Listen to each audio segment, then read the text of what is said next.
کیا ایسا ہو سکتا ہے کہ تمہارے درمیان بڑے اختلافات ہو جائیں، بڑے نزاعات ہو جائیں، عقیدے کا مسئلہ کھڑا ہو جائے، حلال و حرام کا مسئلہ کھڑا ہو جائے؟ تو اس کے لیے یہ کہا کہ اطیعوا اللہ واطیعوا الرسول ولا تنازعوا فتفشلوا وتذهب ريحكم واصبروا ان اللہ مع الصابرین۔ دوسری جگہ کہا کہ ایسے معاملات ہیں تو قرآن و سنت اور اولو الامر کی طرف اسے پلٹاؤ۔ اللہ کے رسول صلی اللہ علیہ وسلم نے احترام کی تعلیم دی، انسانیت کے احترام کی، مسلمانوں کے آپس میں احترام کی، اخوت کی، اور کئی مرتبہ ایسے گر بتائے کہ کہیں صبر کا دامن چھوٹ رہا ہو تو کیا کرنا چاہیے۔ اگر زبان سے بولنا ہی اس کو ہے تو فلیقل خیرا۔ الحمدللہ رب العالمین والصلاة والسلام علی رسولہ الامین وعلى آلہ وصحبہ اجمعین الی یوم الدین۔ اما بعد، قال اللہ تعالی فی کتابہ المجید اعوذ باللہ من الشیطان الرجیم بسم اللہ الرحمن الرحیم یا ایہا الذین آمنوا کونوا قوامین للہ شہداء بالقسط ولا یجرمنکم شنآن قوم علی الا تعدلوا اعدلوا هو اقرب للتقوی واتقوا اللہ ان اللہ خبیر بما تعملون۔ وقال تعالی واطیعوا اللہ ورسولہ ولا تنازعوا فتفشلوا وتذهب ريحكم واصبروا ان اللہ مع الصابرین۔ وقال رسول اللہ صلی اللہ علیہ وسلم من كان يؤمن باللہ والیوم الآخر فلیقل خیرا او لیصمت۔ وقال رسول اللہ صلی اللہ علیہ وسلم ولا تحاسدوا ولا تناجشوا ولا تباغضوا ولا تدابروا وكونوا عباد اللہ اخوانا۔ میرے ایمان والے بھائیوں اور بہنوں، اللہ کا فضل ہے کہ ہم مسلمان ہیں۔ محمد رسول اللہ صلی اللہ علیہ وسلم کی امت میں اللہ تعالیٰ نے قرآن مجید میں اس امت خیر امت کہا ہے، سب سے اچھی امت۔ یہ سب سے اچھی امت کا جو ٹائٹل ہمیں ملا ہے وہ اس وجہ سے نہیں کہ ہمارا جغرافیہ جہاں اللہ کے رسول صلی اللہ علیہ وسلم تشریف لائے وہ بہت اچھا ہے، زبان بڑی اعلیٰ ہے، نسل بہت اعلیٰ ہے۔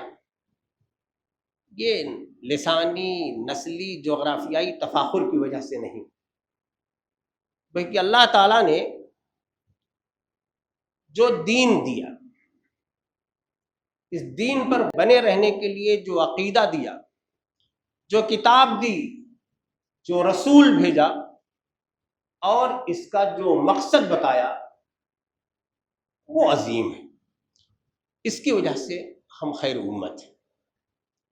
ہم لوگوں کو اس بات پر بہت فخر ہے کہ ہمارا اللہ ایک، ہمارا رسول ایک، ہماری کتاب ایک، ہمارا قبلہ ایک، ہماری زندگی کا مقصد ایک،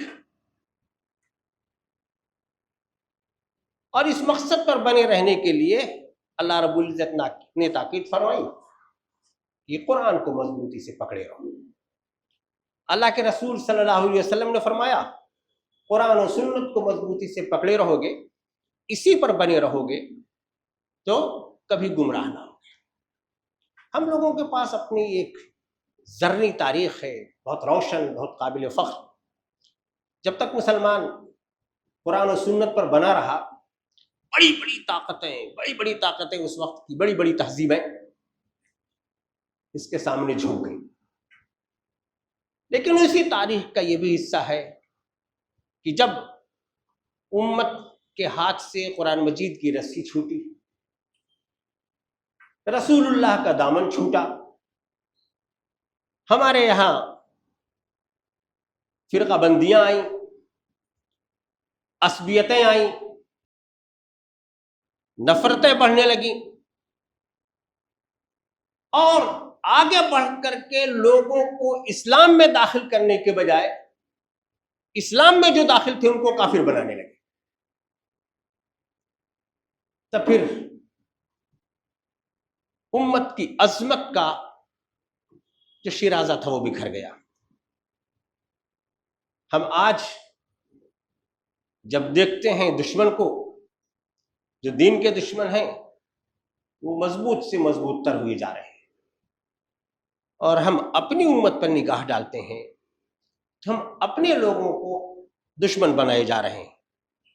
ہماری زبانیں ہمارے بھائیوں کے خلاف تلوار بن گئی ہیں، ہمارا قلم نفرت بانٹ رہا ہے، ہمارے یہاں تحقیق کی بجائے الزام ہے، انصاف کی جگہ اشتعال ہے، اور خیر خواہی کی جگہ کردار کشی فروغ پا رہی ہے۔ میرے ایمان والے بھائیوں، ایک مرتبہ پلٹ کر کے ہمیں پھر سے قرآن و سنت کی طرف آنا چاہیے، اپنے دین کی طرف آنا چاہیے، دین کی قدروں کو دیکھنا چاہیے، اور اپنی اس عظیم الشان تاریخ کو دیکھنا چاہیے کہ کیا تھا ہمارے پاس جس کی وجہ سے ہم سرخرو تھے، کہاں پہنچ گئے ہم جو ہم اتنے خوار ہو رہے ہیں۔ ابھی میں نے آپ کے سامنے قرآن مجید سے 2 آیات اور اللہ کے رسول صلی اللہ علیہ وسلم کے ارشادات میں سے 2 حدیث پاک آپ کے سامنے پیش کی۔ اللہ رب العزت نے ہم لوگوں کو، ایمان والوں کو مخاطب کر کے یہ کہا کہ جو تم لوگ ایمان والے ہو تو عدل کے علمبردار بنو، انصاف قائم کرو، ایسا نہ ہو کہ عداوت میں کسی قوم کے اوپر تم ناانصافی کے ساتھ چڑھ دوڑو۔ اللہ رب العزت نے یہ کہا کہ عدل کا دامن پکڑے رہو، یہی تقوی سے قریب تر ہے۔ اللہ سے ڈرو، اور یہ تم جان رکھو کہ جو کچھ بھی تم کرتے ہو اللہ تمہارے ہر طرح کے عمل سے باخبر ہے۔ اللہ رب العزت نے قرآن مجید میں ہم لوگوں کو مخاطب کر کے کہا کہ دیکھو تم لوگ آپس میں بھائی بھائی ہو، انما المؤمنون اخوہ۔ انسان ہے، انسانی معاشرہ ہے، اختلافات ہو سکتے ہیں، نزاعات ہو سکتے ہیں، تو بڑھ کر کے اس میں صلح کرا لو، فاصلحوا بین اخویکم۔ اللہ رب العزت نے کہا کہ ایسا ہو سکتا ہے کہ تمہارے درمیان بڑے اختلافات ہو جائیں، بڑے نزاعات ہو جائیں، عقیدے کا مسئلہ کھڑا ہو جائے، حلال و حرام کا مسئلہ کھڑا ہو جائے، تو اس کے لیے یہ کہا کہ اطیعوا اللہ واطیعوا الرسول ولا تنازعوا فتفشلوا وتذهب ريحكم واصبروا ان اللہ مع الصابرین۔ دوسری جگہ کہا کہ ایسے معاملات ہیں تو قرآن و سنت اور اولو الامر کی طرف اسے پلٹاؤ۔ اتنا بڑا معاملہ اپنے ہاتھ میں نہ لو، جو ارباب حل و عقد ہیں ان کو بٹھاؤ، وہ لوگ اس معاملے کو حل کریں گے۔ اللہ کے رسول صلی اللہ علیہ وسلم نے 1-2 بار نہیں کتنی طرح سے احترام کی تعلیم دی، انسانیت کے احترام کی، مسلمانوں کے آپس میں احترام کی، اخوت کی، اور کئی مرتبہ ایسے گر بتائے کہ کہیں صبر کا دامن چھوٹ رہا ہو تو کیا کرنا چاہیے۔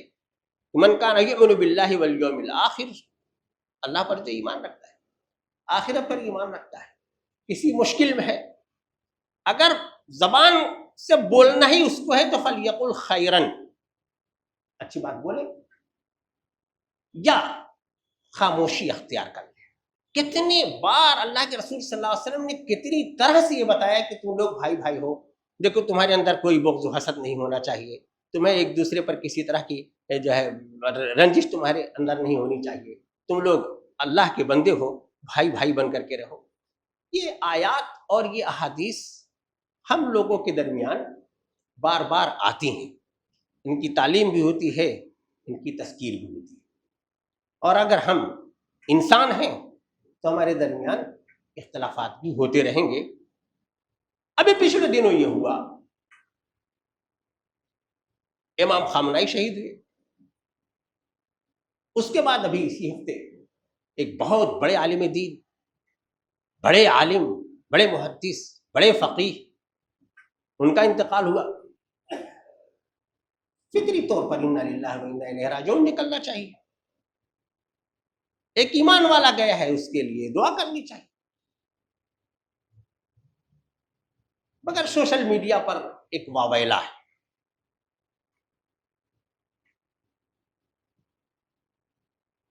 وویلا اس بات کا ہے کہ ہم دعائے خیر کریں کہ نہ کریں. یہ بات وہ ہے جیسے لگتا ہے کہ ہم نے قرآن نہیں پڑھا، ہم نے حدیث نہیں پڑھی، ہم نے تاریخ نہیں پڑھی، ہم نے اللہ کے رسول صلی اللہ علیہ وسلم کے زمانے کی تاریخ نہیں پڑھی، ہم نے صحابہ کے زمانے کی تاریخ نہیں پڑھی، ہم نے بعد کے ادوار کی تاریخ نہیں پڑھی. اللہ کے رسول صلی اللہ علیہ وسلم کے زمانے میں بڑے بڑے ظالم، کافر، فاسق، منافق سب مرے، مارے گئے. کیا کسی پر خوشی کا اظہار کیا گیا؟ کوئی طبقہ ایسا کھڑا ہوا کہ اچھا ہوا گیا؟ خس پاک جہاں پاک صحابہ کرام کے درمیان تاریخ کا یہ حصہ ہے کہ آپس میں باقاعدہ لڑائیاں ہوئی ہیں، تلواریں چلی ہیں. مشاجرت صحابہ تاریخ کا ایک بڑا حصہ ہے. لازمی طور پر ان میں سے ایک گروہ دوسرے کو غلط سمجھتا رہا ہوگا، تب اس نے چڑھائی کی ہوگی. حضرت علی رضی اللہ تعالیٰ عنہ پر جو گروہ چڑھا تھا، تو کیا آپ نے ان لوگوں کو کافر کہا؟ ان سے پوچھا گیا کہ یہ کون لوگ ہیں، کیا یہ کافر ہیں؟ آپ نے فرمایا نہیں. کیا یہ منافق ہیں؟ آپ نے فرمایا نہیں. آپ نے فرمایا کہ یہ ہمارے بھائی ہیں، بس ذرا سرکشی پر آمادہ ہیں. یہ محتاط الفاظ ہیں. اس زمانے کی تاریخ پڑھ لیجئے، صحابہ کرام کے ایک دوسرے کے بارے میں بیانات پڑھ لیجئے، ان کے ہاں کیا عزت ہے، کیا اکرام ہے، کیا احترام ہے، اس کو دیکھ لیجئے. ان کے سامنے قرآن مجید کی آیات ہے، ان کے سامنے اللہ کے رسول صلی اللہ علیہ وسلم کا وہ ارشاد مبارک ہے کہ اگر کوئی آدمی اپنے کسی مسلمان بھائی کو یا کافر کہہ کر کے مخاطب کہتا ہے، اے کافر کہتا ہے، دونوں میں سے کسی ایک کی طرف وہ بات پلٹے گی. جس کو وہ کافر کہہ رہا ہے اگر وہ کافر نہیں ہے تو کہنے والے پر وہ الزام عائد ہوگا. اسی لیے ہم لوگ جب دیکھتے ہیں عہد نبوی کو، عہد صحابہ کو، اس درمیان کی جو تحمل ہے، برداشت ہے، ایک امت کا ہونے کا جذبہ ہے، وہ بہت خوشگوار ماحول بناتا ہے. علوم میں کا ارتقاء ہوتا ہے، احادیث کی تدوین ہوتی ہے، فقہ کی تدوین ہوتی ہے، اور بڑے بڑے ائمہ برپا ہوتے ہیں. فلسفہ کا زمانہ آتا ہے، رائیوں کا اختلاف ہوتا ہے. اس حد تک اختلاف ہوتا ہے کہ ایک آدمی کے نزدیک جو چیز حلال ہے دوسرے کے نزدیک حرام ہے، دوسرے کے نزدیک جو حلال ہے اس کے نزدیک حرام ہے.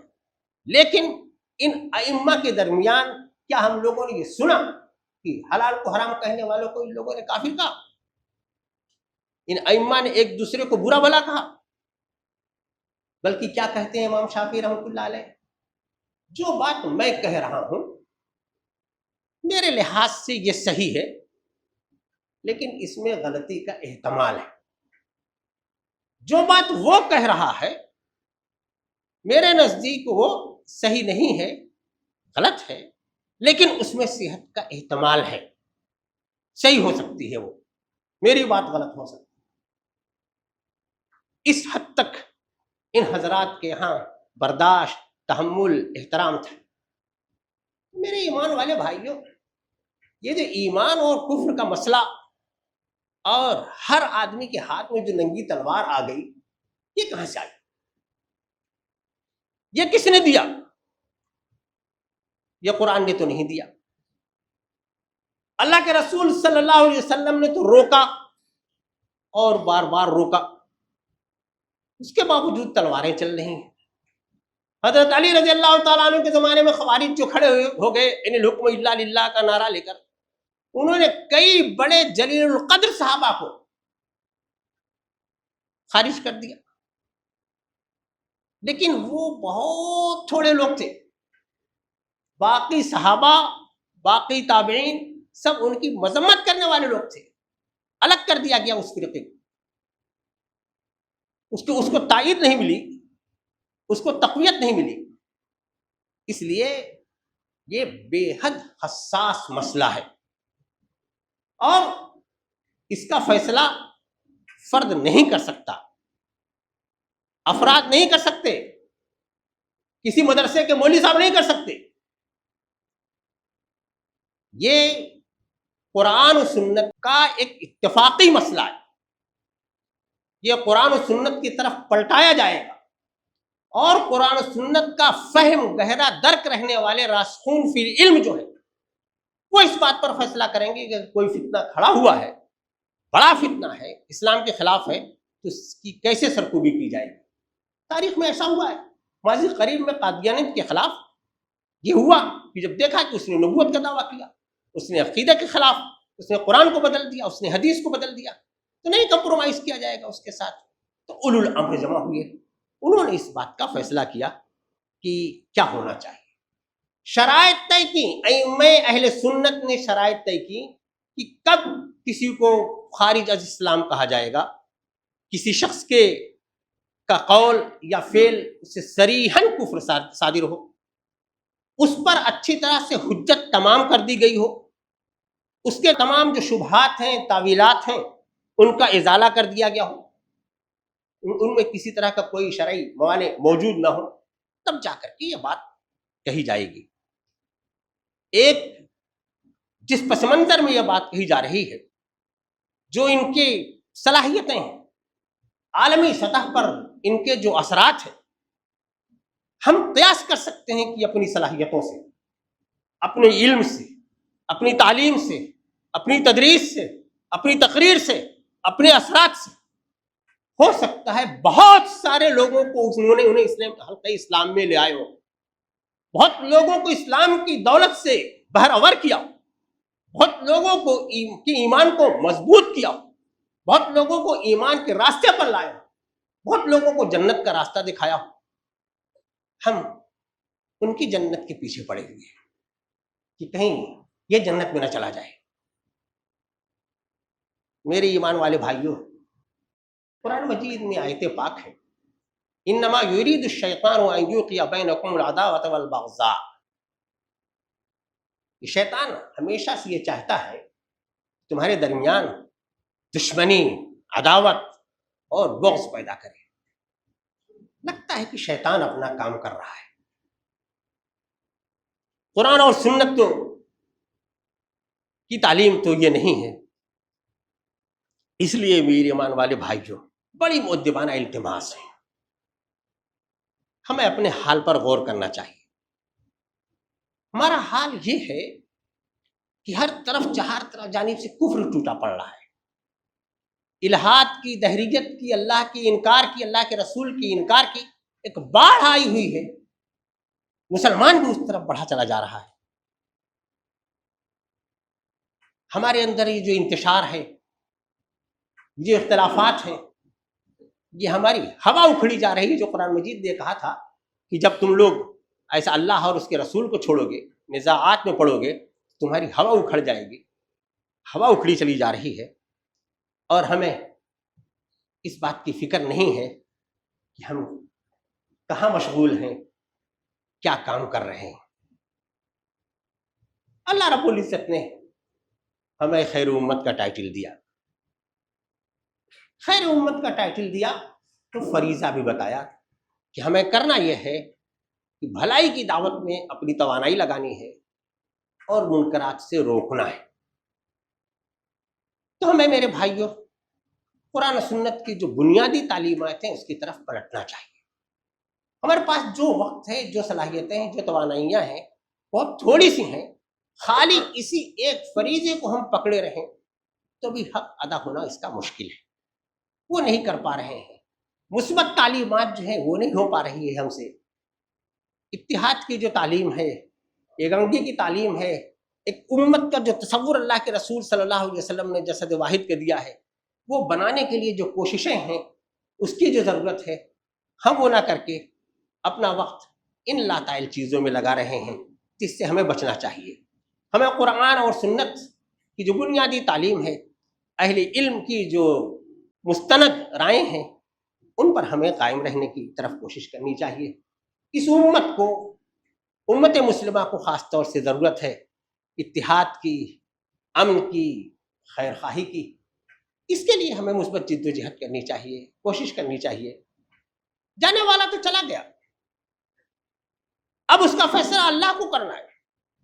اللہ رب العزت نے 10-20 جگہ قرآن مجید نے کہا ہے کہ جو اعمال لے کر کے بندہ آئے گا اسی لحاظ سے اس کے ساتھ معاملہ ہوگا. تو اللہ کا کام اللہ کے اوپر چھوڑیں، ہم اپنی سفارشیں کاہے کے لیے بھیج رہے ہیں. عمر ابن عبدالعزیز رحمۃ اللہ علیہ کے زمانے میں بھی اختلافات تھے.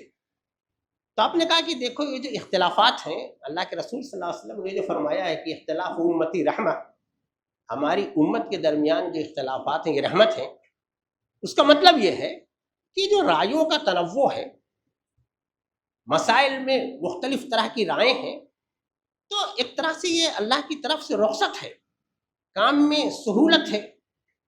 ہر انسان کی ایک رائے نہیں ہو سکتی.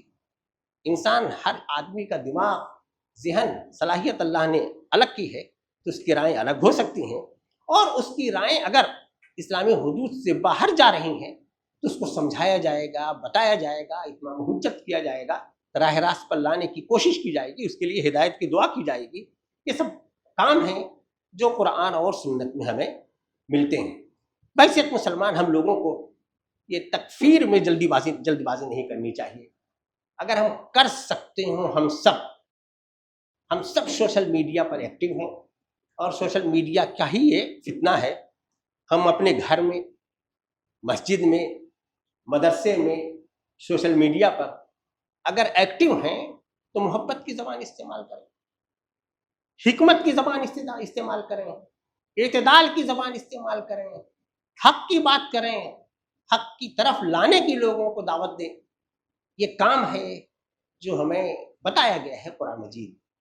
یہ تعلیمات ہیں جو اللہ کے رسول صلی اللہ علیہ وسلم نے تعلیمات ہمیں دی ہیں. اس وقت ایسے موقع پر دعائے خیر کے سلسلے میں تشویش میں مبتلا ہونا، مباہلہ کی دعوت دینا، ننگی تلوار لے کر بازار میں آنا، یہ بہت نادانی ہے. ہماری امت، ہمارا قرآن، اللہ کے رسول صلی اللہ علیہ وسلم کی تعلیمات، میرے بھائیو، اس کی بالکل متحمل نہیں ہے. ہمیں صبر سے، برداشت سے، تحمل سے، فہم و فراست سے دین کی جو بے حد بنیادی تعلیمات ہیں ان کی روشنی میں اپنے لیے اقدامات طے کرنے چاہیے. شیطان کے بہکاوے میں نہیں آنا چاہیے. شیطان بڑا طاقتور ہے، وہ نہیں چاہتا کہ ہم جنت میں جائیں، وہ نہیں چاہتا کہ اللہ کے رسول صلی اللہ علیہ وسلم کی سفارش ہمیں نصیب ہو، وہ نہیں چاہتا کہ ہم اللہ کی نگاہ میں سرخرو ہوں. تو شیطان کے آلۂ کار نہ بنے. ہمارے لیے رہنمائی کے لیے قرآن ہے، اور اللہ کے رسول صلی اللہ علیہ وسلم کی سیرت ہے اور سنت ہے. اس پر عمل کریں. اللہ رب العزت نے ہمیں دعا سکھائی ہے، ربنا اغفر لنا ولاخواننا الذین سبقونا بالایمان ولا تجعل فی قلوبنا غلا للذین آمنوا ربنا انک رؤوف رحیم. دعائیں پڑھیں، دعا فرمائیں کہ اللہ تعالیٰ ہمیں دین کا صحیح فہم اور شعور عطا فرمائے. اللہ تعالیٰ قرآن اور سنت کا صحیح شعور عطا فرمائے. اللہ تعالیٰ قرآن اور سنت پر صحیح شعور کے ساتھ ہمیں عمل کرنے کی توفیق عطا فرمائے. اللہ تعالیٰ جس طرح کی امت ہمیں بنانا چاہتا ہے، امت کا جس طرح کا فرد بنانا چاہتا ہے، اللہ تعالیٰ ہمیں اس راستے پر چلنے کی توفیق عطا فرمائے. اللہ تعالیٰ ہماری سوچ کو مثبت بنائے. اللہ تعالیٰ ہمیں ایسی صلاحیت عطا فرمائے کہ ہم امن کی، اتحاد کی، محبت کی، حکمت کی، فراست کی، اخوت کی باتیں کریں، اور توڑنے کی باتیں نہ کریں، جوڑنے کی باتیں کریں. اللہ رب العزت ہمیں اس بات کی توفیق عطا فرمائے. بارک اللہ لنا ولکم فی القرآن العظیم ونفعنا وإياكم بالآیات.